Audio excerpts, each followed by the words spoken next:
energy sources. First of all, let's look inside of atom structure, nucleus. Nucleus is extremely small, and you can see it in center, and around this nucleus we have flying electrons and protons. And size of this nucleus is given here, so we are measuring it in so-called angstrom. And then if we will do simple calculation, we will divide mass of nucleus per volume, and then we will find density. It is about 200,000 ton per cubic millimeter. So, and it is not dependent on atom number. And imagine that cube which have 1 millimeter on side and it filled completely with nuclear matter, it will have mass around 200,000 ton. This calculation demonstrates enormous material density in nucleus and gave idea why nuclear phenomena led to large energy release. So, and just one more comparison. If we will imagine that one of element of this nucleus like a tennis ball, then orbit of electron which is surrounding it is 150 meters away. So it is a really very complicated construction, and it's have inside a lot of energy, and we will consider how to get this energy for you. So here you could see also comparison in geometrical size. Atom is 10 minus 9 centimeter. Then we have nucleus which is inside. Then we have proton or neutron, and we have electron. So, and of course we have quark, but quark is something away from our today consideration. When we are talking about nuclear power, we of course should remember the name of Marie Curie Skłodowska. So she was a famous physicist and chemist. He was conducted pioneering research in radioactivity, and she was the first woman to win twice Nobel Prize. So you can read about her, it's very interesting story. And one of the main her research was investigation of radioactive decay. Radioactive decay. That is a process when unstable atomic nucleus lose energy by emitting of radiation. Radium in form of radium chloride was discovered by Marie and Pierre Curie, so it was more than 120 years ago. And so they was the first who get some significant amount of radium for investigation. Most stable radium isotope have half-life time about 1600 years.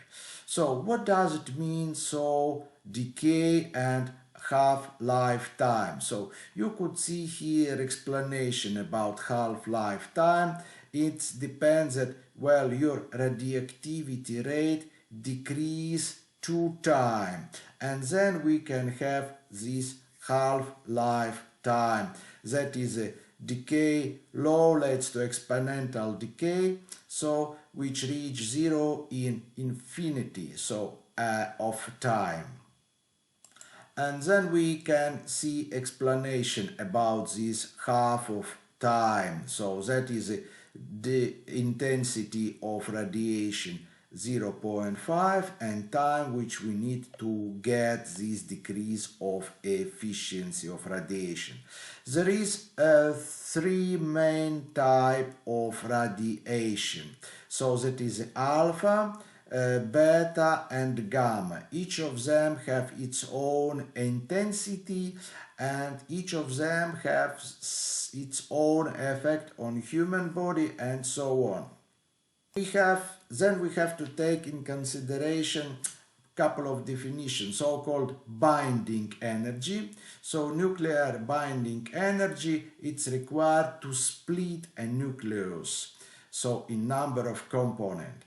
And then we have to talk about mass defects. So nuclear binding energy, count noticeable, so difference between mass of atoms, nucleus, and expected mass based on sum of mass of non-bounded component. And difference in mass will be released by energy, so by following equation which was discovered by Einstein. So energy is equal mass time, well, light velocity in second power. And then we can see this picture.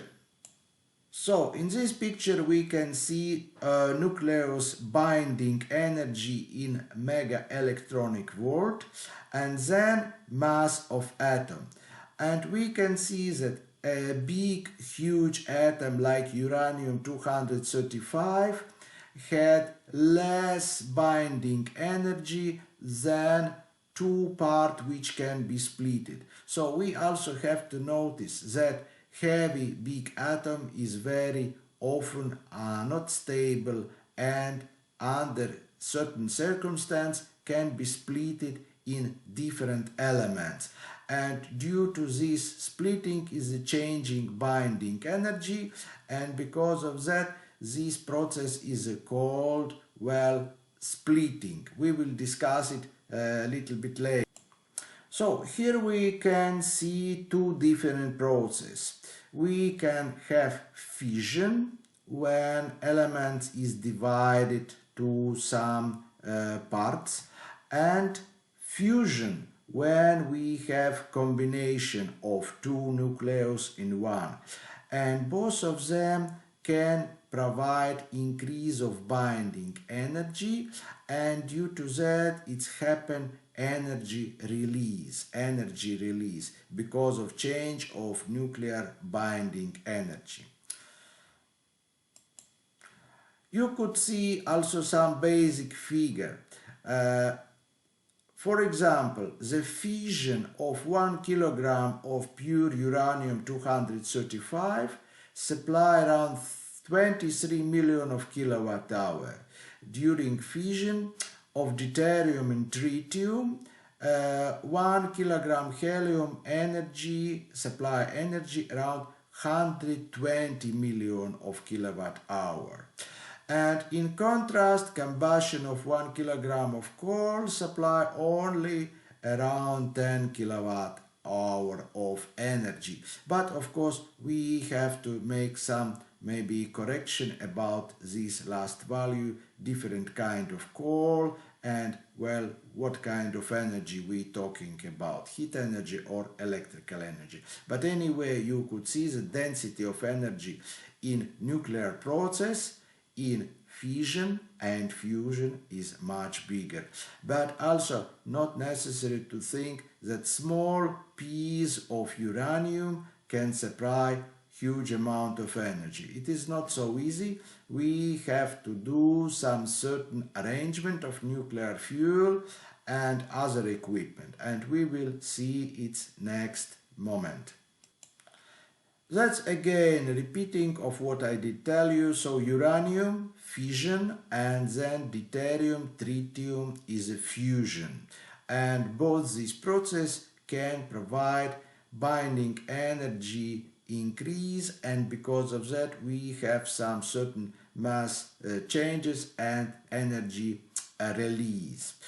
Of course, we have taken account that nuclear fission and nuclear energy generation, well, is a close topic to nuclear weapons. Well, but how we consider conservation of uranium-235? If this atom will be splitted by one neutron, then we have fission fragment, and we will have released average 2.4 neutron and released quite big energy, 192 mega electron volt. Of course, itself this energy small, but it's only for one atom. How look like classic fission? So then you could see this picture when one neutron will split atom, and then we get two different atoms, and also three neutrons. Then we can see also a fusion process when deuterium come together with tritium, and then it is a fusion, and we have one helium, one neutron, and released energy as a result. And then comparison between fission and fusion. So of course fusion release little bit less per one act, per one nucleus energy, but mass of uranium is much higher than mass of component or which participate in fission. So you could see that in fission we have just deuterium, tritium, and then we can have also much bigger energy output per unit of weight. Nuclear chain reaction is shown in this picture now, and you could see that one neutron split one nucleus, then we have at least two neutrons, then it split two nucleus, then we have increasing this reaction. So we have more neutron and more split. And we have also tell following that nowadays mainly we are using in energy, or let's say not mainly, only we're using in energy this process fission. So fusion is possible to use for nuclear weapon, but now scientists trying to find way to get controlled reaction, not chain reaction, controlled reaction by fission, but it will open unlimited energy sources for mankind, but it is far away to be finished yet this process. Because of that we will concentrate it in fission. So now you could see detailed description of uranium-235 split. So to barium and krypton, then we release 3 neutrons, and then this process is repeating. So that can be of course little bit difference in this splitting process. We have, except of krypton and barium, we can have also rubidium, cesium, and other pieces. But most important is to do controlled chain reaction. So to do controlled chain reaction, we have to, let's say, control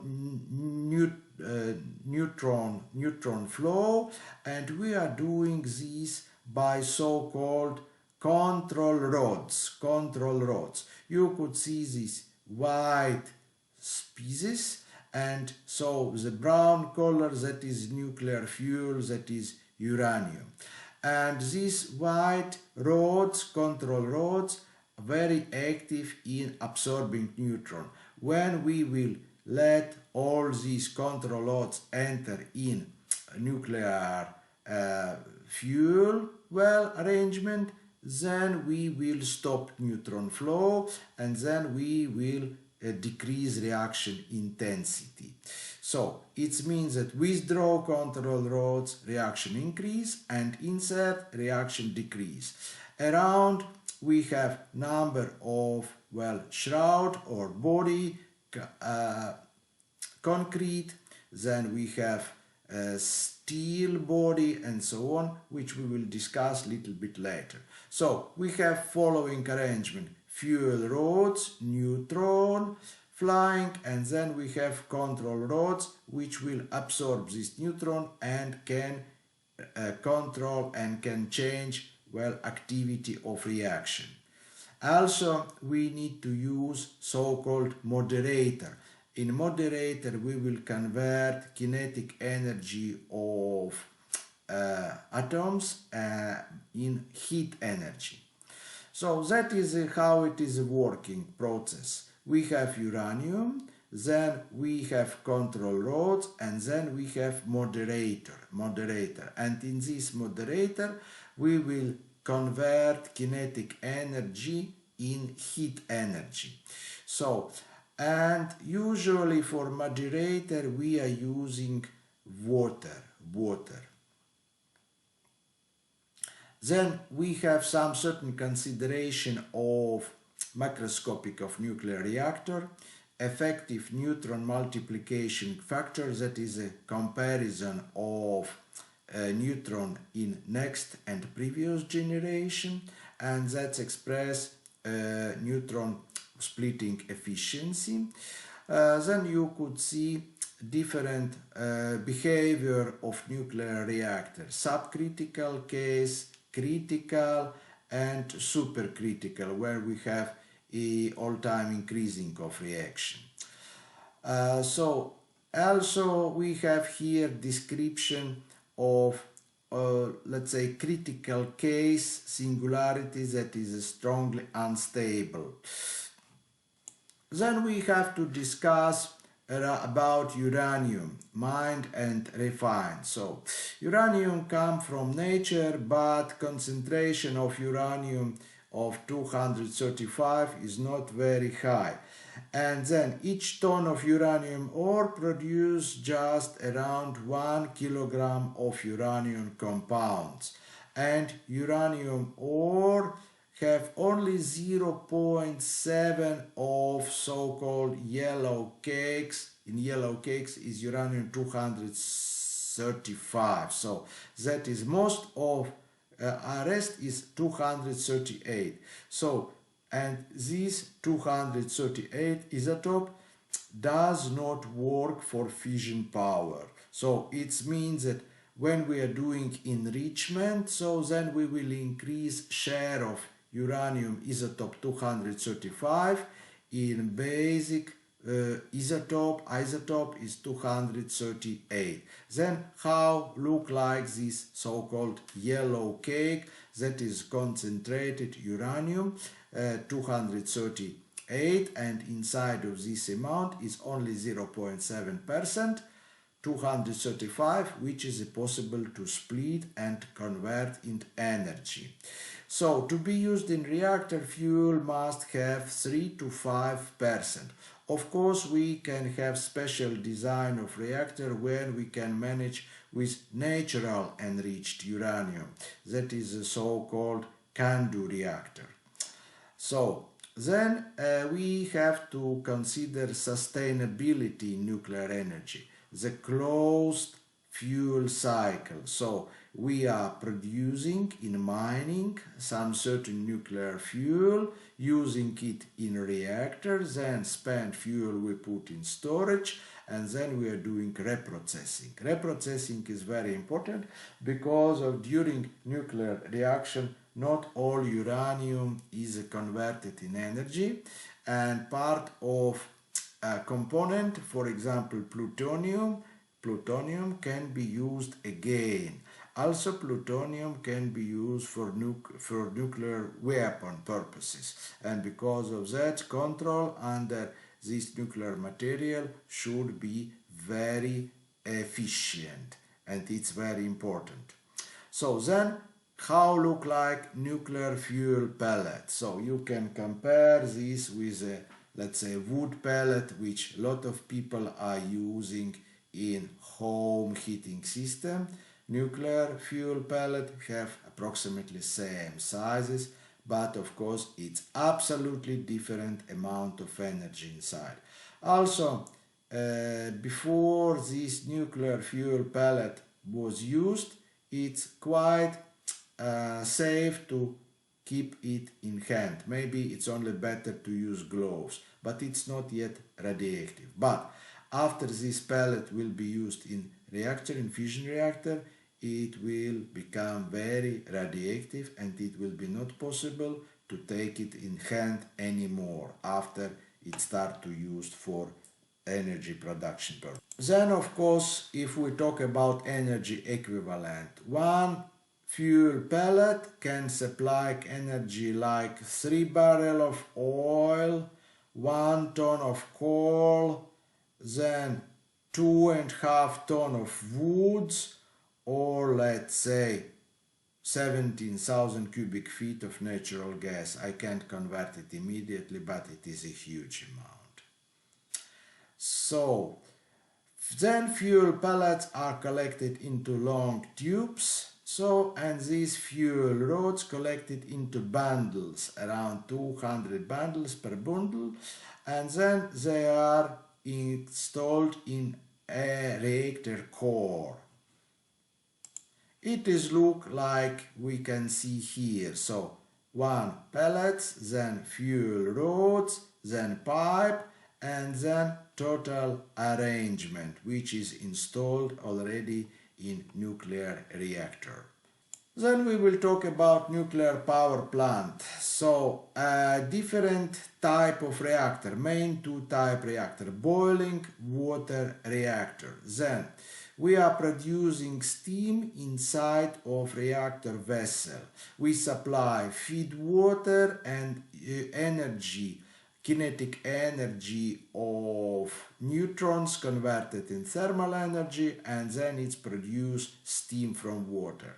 And water steam flow inside of special pipe, and it is going to turbine. So it is a very similar process to just traditional boiler.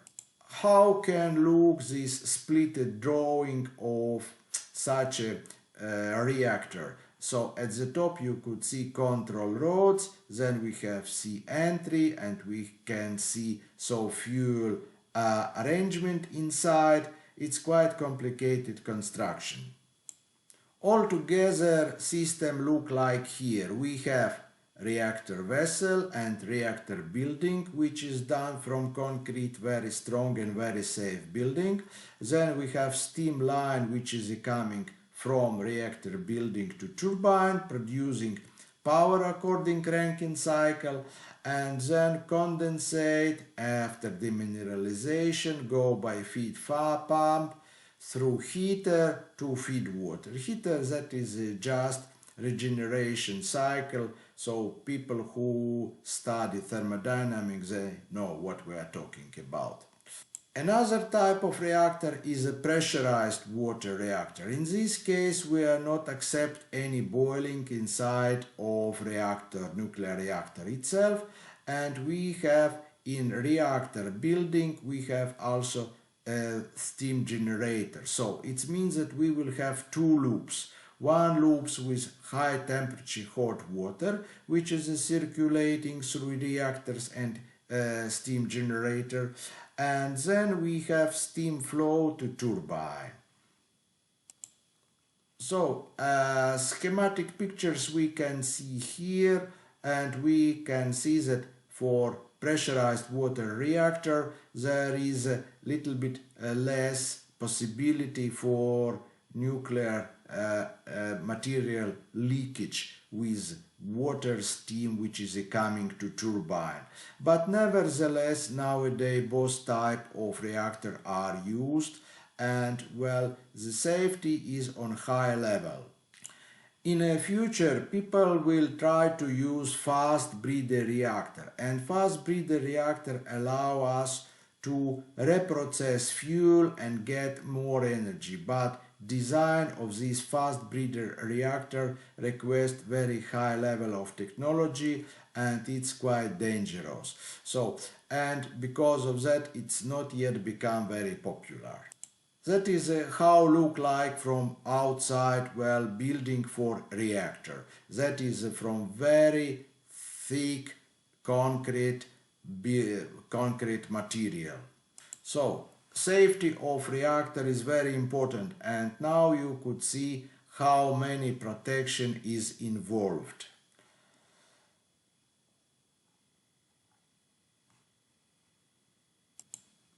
Of course, when we are talking about nuclear energy, we have to take care about radioactivity influence on human and nature. Because of that, I put also some material. Also, we look in a unit, radiation unit, so activity, absorbed dose, dose equivalent, and physiological effect of acute radiation exposure. So then it have some certain description, so a relative dose from different radiation sources, you can compare it, then intensity of half-life for different components, and handling of nuclear waste. That is important issue, so that we can see all chains starting from mining and finish with final disposal. That is very important part of sustainable nuclear energy use. Decay in radioactivity of fission products. So you could see that after nuclear fuel used in reactor, it takes few tens years before radioactivity of fuel become well acceptable to bring it away from power plant. And because of that, nuclear reprocessing well request quite long-term solution. Then nuclear waste disposal. So that is first we can see spent fuel cooling plant. So where we had to keep this used nuclear fuel quite a long time. Then fuel rod storage. So inside of pool, and we have to cool down. And then when radioactivity becomes small, we can put waste in so-called reinforced cask, and then we will do waste burial. Waste burial is the best of all to do in some very stable geological structure, so like it's shown here. But of course, no one did not want to keep this nuclear waste in its own territory, and this issue should be solved together by all nations. Nuclear power is a waste. No one wants such a legacy. So this picture just shut down nuclear power plant show us that we shouldn't cancel use nuclear energy, but we have to be very careful with its application. Thank you very much.